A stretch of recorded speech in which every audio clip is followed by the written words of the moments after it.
यहाँ से लोगों को रोजगार के लिए भेजा, वहाँ भी उन लोगों को साथ धोखाधड़ी हुई है। उनको गलत ढंग से उनका वेतन नहीं दिया जा रहा है, उनका वीजा रोक दिया गया है, उनको बंधक बना के रखा गया है, उनको प्रताड़ित किया जाता है। देवी प्रसाद जी का बार बार यहाँ फोन आ रहा है, वीडियो वायरल हो रहा है कि हम लोग बहुत कठिन परिस्थिति में हैं, हमारी बहुत दुर्दशा हो रही है, हमारे वीजा वगैरह सब रख लिए गए हैं। ऐसी परिस्थिति में हमारे गोरखपुर के सांसद रवि किशन जी फिल्म बनाने में व्यस्त हैं। नहीं, जनता ने जो उनको जिताया है तो पिक्चर के लिए तो जिताया नहीं है, वो तो जनता ने उनको जनता के कार्यों के लिए नहीं जिताया है कि यह जो भी कार्य है, जनता अगर कहीं मुसीबत में है तो उनके साथ इनको खड़ा होना चाहिए।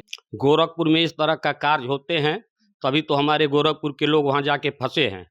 जबकि वीजा और टिकट फ्री होता है, उसका एजेंट ने 1,10,000 रुपये एक एक लोगों से लिया है। यही देखने का समय है कि इस मसले को जयशंकर प्रसाद अपने किस हिसाब से जल्द इसको हल करके और भारतीयों को वहां से निजात दिलाते हैं। आज की स्थिति ये है भारतवर्ष में कि 40 साल में सबसे ज्यादा आज बेरोजगारी है। बेरोजगारी की वजह से ही तो लोगों को बाहर जाना पड़ता है। अगर बेरोजगारी नहीं रहती, यही कुछ रोजगार रहता, काम धंधे रहते, तो बाहर क्यों लोग जाते? अपना परिवार छोड़ के, अपना देश छोड़कर कोई बाहर जाना चाहता है? नमस्कार, मैं नन्ना मिश्रा और आप देख रहे हैं जनता जंक्शन।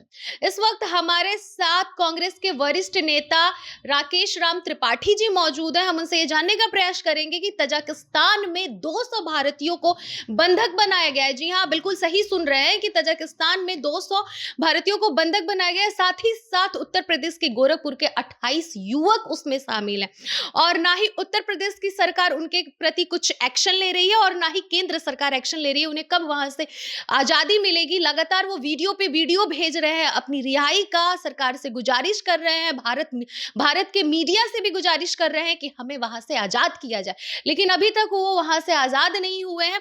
हम सर से जानने का प्रयास करेंगे कि आखिर ऐसा क्यों हो रहा है, इसके पीछे का वजह क्या है। सर, सबसे पहले तो आपका हमारे चैनल पे स्वागत है। बहुत बहुत धन्यवाद आपका। सर, आप क्या कहना चाहेंगे, तजाकिस्तान में जो 200 हमारे भारतीय फंसे हुए हैं, फंसे क्या हुआ, उन्हें एक तरह से बंधक बना लिया गया है, इस पर आप क्या कहना चाहेंगे? जो भी हमारे देश के भारतीय लोग तजाकिस्तान की राजधानी दुशानबे से 100 किलोमीटर दूर बर्फीली पहाड़ियों में फंसे हुए हैं, जहां का तापमान इस समय -1 है। मैं भारत सरकार से, भारत के प्रधानमंत्री से, भारत के राष्ट्रपति से और भारत के विदेश मंत्री से यह गुजारिश करता हूं कि उनको जल्द से जल्द भारत बुलाया जाए, भारत लाने की व्यवस्था की जाए। और साथ ही साथ उसमें गोरखपुर के भी 28 लोग फंसे हुए हैं। देवी प्रसाद जी का बार बार यहाँ फोन आ रहा है, वीडियो वायरल हो रहा है कि हम लोग बहुत कठिन परिस्थिति में हैं, हमारी बहुत दुर्दशा हो रही है, हमारे वीजा वगैरह सब रख लिए गए हैं। ऐसी परिस्थिति में हमारे गोरखपुर के सांसद रवि किशन जी फिल्म बनाने में व्यस्त हैं। मैं चाहूँगा, यहीं के रहने वाले योगी आदित्यनाथ जी भी हैं, जो कि प्रदेश के मुख्यमंत्री हैं, दोनों लोगों से मैं चाहूँगा कि जल्द से जल्द इस समस्या का निराकरण करें और हमारे जितने भी गोरखपुर, बिहार और जो भी भारतीय फंसे हुए हैं, उनको लाने की व्यवस्था की जाए। मैं सरकार से मांग करता हूं। सर, आप सरकार से मांग कर रहे हैं और आप बोले रवि किशन जी पिक्चर बनाने में व्यस्त है, तो सर एक तरह से अगर वो पिक्चर बना रहे हैं तो फिर उस पिक्चर को वो छोड़ के बीच में जा भी तो नहीं सकते हैं। नहीं, जनता ने जो उनको जिताया है तो पिक्चर के लिए तो जिताया नहीं है, वो तो जनता ने उनको जनता के कार्यों के लिए नहीं जिताया है कि यह जो भी कार्य है, जनता अगर कहीं मुसीबत में है तो उनके साथ इनको खड़ा होना चाहिए, इसलिए ना जनता उनको जिताई है। तो ऐसे में उनका नैतिक दायित्व तो बनता है और यहीं के रहने वाले मुख्यमंत्री जी भी हैं, तो दोनों लोगों का, वो भी यहाँ से विधायक हैं, दोनों लोगों का ये नैतिक दायित्व है कि जल्द से जल्द इस समस्या का निराकरण करावे। सर, मैं आपसे अगला सवाल मैं ये करना चाहूंगी, क्या गोरखपुर में अवैध कार्य होते हैं क्या? जैसे कि जो तजाकिस्तान में जो हमारे भारतीय फंसे हुए, उनमें से एक लोगों का कहना है कि वहाँ के एचआर ने पूछा कि वीजा वगैरह तो फ्री में बनता है, तो उसने कहा कि नहीं, हमसे लाखों रुपए लिए गए हैं गोरखपुर के किसी ऑफिस में, उसने लाखों रुपए खर्च करके और तजाकिस्तान में कमाने के लिए गया। इसको लेकर आप क्या कहना चाहेंगे? गोरखपुर में इस तरह का कार्य होते हैं तभी तो हमारे गोरखपुर के लोग वहाँ जाके फंसे हैं। जबकि वीजा और टिकट फ्री होता है, उसका एजेंट ने 1,10,000 रुपये एक एक लोगों से लिया है, कोई एमजीटी कंपनी बना करके, और उसने पैसा वसूला है, यहाँ से लोगों को रोजगार के लिए भेजा, वहाँ भी उन लोगों को साथ धोखाधड़ी हुई है। उनको गलत ढंग से उनका वेतन नहीं दिया जा रहा है, उनका वीजा रोक दिया गया है, उनको बंधक बना के रखा गया है, उनको प्रताड़ित किया जाता है। कितनी अमानवीय कृत्य उनके साथ किए जा रहे हैं, जिसके मैं घोर निंदा करता हूं और सरकार से पुनः अपील करता हूं, विदेश मंत्री जी से कहता हूं कि वह जल्द से जल्द हमारे भारतीय लोगों को वापस अपने देश बुलावें। सर, भारत का दूतावास भी वहाँ पे गया हुआ था और उसने बोला भी था कि आपको जल्द रिहा कर दिया जाएगा, लेकिन 15 दिन हो गए इस बात का, जैसा कि उस वीडियो में देवी प्रसाद जी बोल रहे हैं और उस वीडियो में ऐसा खबर सुनने को आ रहा है। तो उसको लेकर आप क्या कहेंगे? हमारे देश के जो विदेश मंत्री एस जयशंकर जी हैं, उनके बारे में लोग कहते हैं, यह भी सुना गया है कि वो बहुत कूटनीतिक व्यक्ति हैं वो। तो आज वो अपने कूटनीति का परिचय देते हुए, अपने व्यक्तित्व का परिचय देते हुए और अपने दिमाग से किस प्रकार से इस मसले को हल करेंगे, अब यह देखने का समय है। यही देखने का समय है कि इस मसले को जयशंकर प्रसाद अपने किस हिसाब से जल्द इसको हल करके और भारतीयों को वहां से निजात दिलाते हैं। सर, मेरा सवाल अगला ये रहेगा आपसे कि क्या भारत में रोजगार का कोई माध्यम नहीं है क्या, कि भारत के लोग बाहर विदेश में जाके अपनी रोजी रोटी चलाने के लिए, 2 पैसा कमाने के लिए जाके वहां फंसे हुए हैं? आज की स्थिति ये है भारतवर्ष में कि 40 साल में सबसे ज़्यादा आज बेरोजगारी है। बेरोजगारी की वजह से ही तो लोगों को बाहर जाना पड़ता है। अगर बेरोजगारी नहीं रहती, यही कुछ रोजगार रहता, काम धंधे रहते, तो बाहर क्यों लोग जाते? अपना परिवार छोड़ के, अपना देश छोड़कर कोई बाहर जाना चाहता है। तो आप ये कहना चाहते हैं हिंदुस्तान में रोजगार नहीं है? नहीं, बिल्कुल रोजगार नहीं है। रोजगार क्यों नाम नहीं की है? कोई कुछ चीज नहीं है। और न ये लोग रोजगार पैदा करना चाहते हैं, न चाहते हैं कि लोग रोजगार कर सकें। ये लोग कौन लोग सर? भारतीय जनता पार्टी के लोग, जो कि आज सत्ता में हैं। क्योंकि ये सत्ता में हैं, सवाल उनसे पूछा जाएगा। जैसे कि आज बोर्ड परीक्षा शुरू हुई, परीक्षार्थी परीक्षा में बैठे, तो परीक्षा उसी की परीक्षार्थी की कॉपी जांची जाएगी कि जो कि परीक्षा में बैठा हो।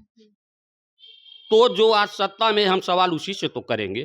सर, ग्लोबल इन्वेस्टर समिट बनाया गया है एक रोजगार के लिए। ये योगी सरकार का एक बहुत बड़ा ये देन है कि आज बाहर के लोग उत्तर प्रदेश में आके अपना एक बिजनेस डालेंगे, जिससे कि भारत के लोगों को और खास करके उत्तर प्रदेश के लोगों को एक रोजगार मिलेगा। तो आप बोल रहे हैं कि बीजेपी रोजगार नहीं रखी इस देश में, रोजगार नहीं, इस वजह से भारत के लोग दूसरे देश में जा रहे हैं। ये तो रोजगार का ही एक मुहिम है ना, जो ग्लोबल इन्वेस्टर समिट है, इसको लेकर क्या कहेंगे? देखिए, जो ग्लोबल वाला और मामला है, एक चीज और बता दूं सर कि खास करके गोरखपुर में 50,000 लोगों को रोजगार मिलेगा, ये भी दावा किया गया है। इनके सारे दावे खोखले हैं। जो ग्लोबल वाला मामला है, उसमें सिर्फ एमयू पर साइन हुआ है। तो एमयू पे साइन करने से वो कोई धरातल पर उतर जाता नहीं है। जब उसको धरातल पर उतारेंगे, तब तो इस बात को हम लोग मानेंगे कि सरकार कुछ रोजगार के प्रति गंभीर दिख रही है। लेकिन जो इनके हवाई दावे आज तक किए गए, कहीं रोजगार में वो सफल नहीं हुए। हर साल इन्होंने कहा था कि 2 करोड़ लोगों को हम रोजगार देंगे, लेकिन देखिए आज क्या स्थिति है। अभी तो सिर्फ एमयू पर साइन हुआ है। भाजपा का काम है कि हवा बनाना, माहौल बनाना, वही माहौल बनाने के काम कर रही है। जब धरातल पाएगा तब हम लोग देखेंगे, तब उसको माना जाएगा, क्योंकि इनकी विश्वसनीयता पर प्रश्न चिन्ह लग गया है। तो अब ये बताइए, क्या लग रहा है कि तजाकिस्तान में जो हमारे भारतीय फंसे हुए वो रिहा हो पाएंगे, वहां से आजाद हो पाएंगे या नहीं हो पाएंगे? हमको तो लगता है कि अगर सरकार ईमानदारी से प्रयास करेगी तो रिहा होंगे।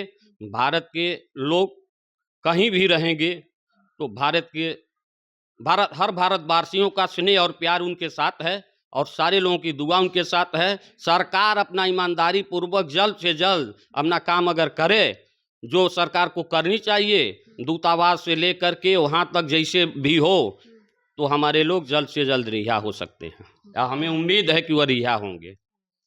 तो ये थे हमारे साथ कांग्रेस के वरिष्ठ नेता राकेश राम त्रिपाठी जी, जिनका ये कहना है कि अगर सरकार ईमानदारी पूर्वक अपना काम करेगी तो वो जल्द से जल्द रिहा होकर वहां से अपने देश, अपने वतन भारत वापस जरूर लौट कर आएंगे। अगर सरकार ईमानदारी से काम नहीं करेगी तो कहीं ना कहीं इनका कहना ये था कि वो नहीं आजाद होकर वहां से आ पाएंगे। और भारत में बेरोजगारी है, इसीलिए भारत के लोग दूसरे देश में जाकर रोजगार ढूंढने के लिए, 2 पैसा कमाने के लिए, रोजी रोटी चलाने के लिए बाहर दूसरे देश में जाते हैं, अपने घर परिवार को चलाने बचाने के लिए, तो कहीं ना कहीं रोजगार की कमी है। और ग्लोबल इन्वेस्टर समिट को लेकर भी इन्होंने कहा कि वो हवाई बातें हैं, जिस दिन वो पूरी तरह से लागू हो जाएगा उस दिन हम मानेंगे। इनका कहना यह भी है कि वो हवाई बात है। अब देखते हैं कि क्या भारत में और खास करके गोरखपुर में उत्तर प्रदेश के 50,000 लोगों को रोजगार मिलता है कि नहीं मिलता है। सर का ये भी कहना है कि ये सारी बातें गलत है, तो अब ये तो आने वाला वक्त बताएगा। इसी के साथ मैं नमिशा आपसे विदा लेती हूँ। देखते रहिए जनता जंक्शन। जय हिंद।